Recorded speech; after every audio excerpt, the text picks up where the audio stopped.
Bismillahirrahmanirrahim. Assalamualaikum warahmatullahi wabarakatuh. Dalam suatu hadis Rasulullah SAW sempat memberitahu bahwa tak sedikit penghuni neraka adalah wanita. Bukan berarti para pria bisa tenang begitu saja. Sungguh ada golongan pria yang harus menderita di neraka sebab melalaikan tanggung jawabnya terhadap wanita. Berikut ini adalah ulasan dari golongan pria yang masuk neraka. Ayah durhaka.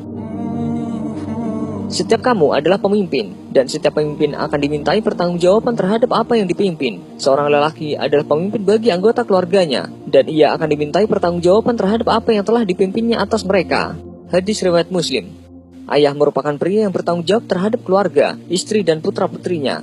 Tidak hanya bertanggung jawab terhadap kehidupannya, tetapi juga akhlaknya, pendidikan dan keberhasilan dunia dan akhirat. Sementara dalam Al-Quran, Allah juga telah menggariskan tugas setiap orang beriman. Hai orang-orang beriman, peliharalah dirimu dan keluargamu atas api neraka, yang bahan bakarnya adalah manusia dan batu.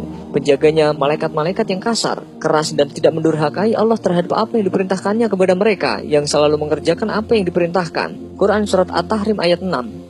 Ayah merupakan benteng penjaga bagi putra-putrinya dari perbuatan maksiat dan dosa. Jangan sampai seorang ayah kehilangan kepekaan iman, sehingga membiarkan anggota keluarganya larut dalam gelimang maksiat dan dosa. Seperti ayah yang tidak peduli dengan pakaian anak-anaknya, membiarkan auratnya terbuka dan menjadi pemandangan umum. Atau seorang ayah yang membiarkan anaknya pergi berdua-duaan dengan lelaki lain yang bukan muhrimnya. Pada pria seperti ini disebut dayus, dan dayus termasuk terancam orang yang tidak masuk surga. Jika surga tidak menerima, tentu nerakalah tempat kembalinya. 3 golongan yang Allah haramkan surga atas mereka adalah pecandu khamr, durhaka kepada orang tua dan dayus, yaitu orang yang tidak cemburu ketika orang bermaksiat dengan keluarganya. Hadis riwayat Ahmad.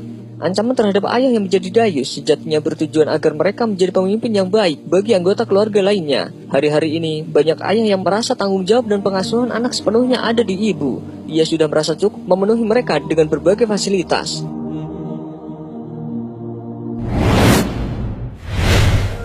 Suami yang zalim. Golongan kedua yang akan menjadi penghuni neraka yaitu suami yang durhaka dan zalim kepada istrinya. Istri merupakan amanah yang dititipkan walinya kepada seorang pria yang bernama suami.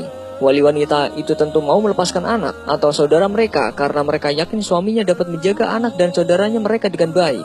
Pesan berbuat baik kepada wanita bukan saja harapan setiap wali, tetapi perintah yang jelas ditegaskan oleh Allah dan Rasulnya dalam kitab dan sunnah. Dan bergaulah dengan mereka secara baik. Kemudian bila kamu menyukai mereka, maka bersabarlah, karena mungkin kamu tidak menyukai sesuatu, padahal Allah menjadikan kepadanya kebaikan yang banyak.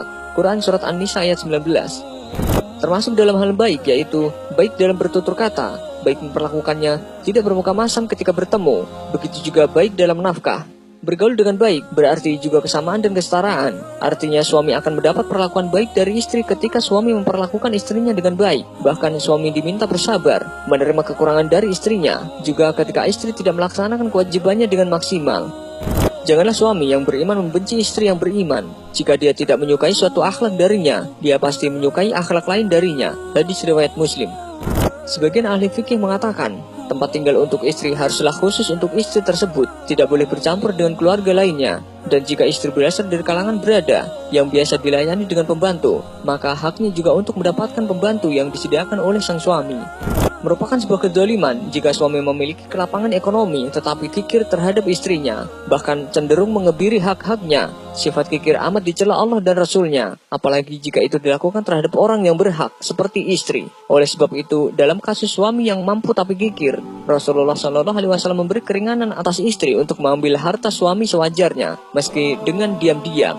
Hal ini tidak dianggap pencurian, karena ia memiliki hak pada harta suaminya. Tidaklah seorang hamba dibebankan tanggung jawab untuk kemudian dia abai, melainkan dia tidak mencium aroma surga. Hadis riwayat Bukhari. Saudara laki-laki yang tidak bertanggung jawab.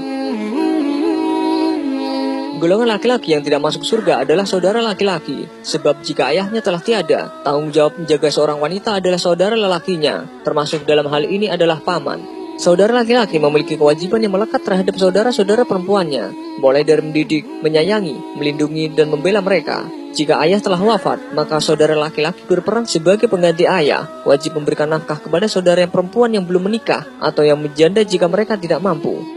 Saudara perempuan wajib mentaati dan menghormati saudara laki-lakinya. Jika janda tersebut memiliki anak, maka anak tersebut yang wajib memberikan nafkahnya adalah ayahnya. Jika ayah telah wafat, maka kakek dari ayah atau saudara dari ayah yang wajib memberi nafkah kepada anak-anak janda tersebut. Saudara laki-laki yang menelantarkan saudara perempuan, maka ia telah durhaka kepada orang tuanya. Tugas selain dari saudara laki-laki adalah menjaga harta saudara perempuannya. Ia juga tidak boleh menghalang-halangi jika ada orang baik yang melamar saudarinya.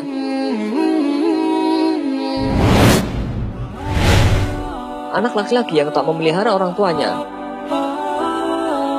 Seorang laki-laki datang kepada Rasulullah lalu bertanya, "Wahai Rasulullah, siapakah orang yang paling berhak aku pergauli dengan sebaik-baiknya?" Sabdanya, "Ibumu." Lalu ia bertanya, "Kemudian siapa?" Rasulullah menjawab, "Ibumu." "Kemudian siapa lagi?" Rasulullah menjawab lagi, "Ibumu." "Kemudian siapa lagi?" Rasulullah pun menjawab, "Barulah ayahmu." Hadis riwayat Muslim. Secara khusus, Islam menekankan hak ibunda terhadap anak laki-laki kandungnya. Mengapa terhadap anak perempuan kandungnya tidak? Sebab seusai anak perempuan menikah, ia lebih berkeharusan mentaati suaminya dibanding ibunya. Sedangkan anak laki-laki walau telah menikah, tak mengurangi keharusannya untuk mengabdi terhadap orang tuanya, serta mengabdi terhadap ibu lebih didahulukan daripada terhadap istrinya. Jadi, pengorbanan anak laki-laki terhadap ibu kandungnya tak putus, tetapi pengorbanan anak perempuan lebih mutlak terhadap suaminya.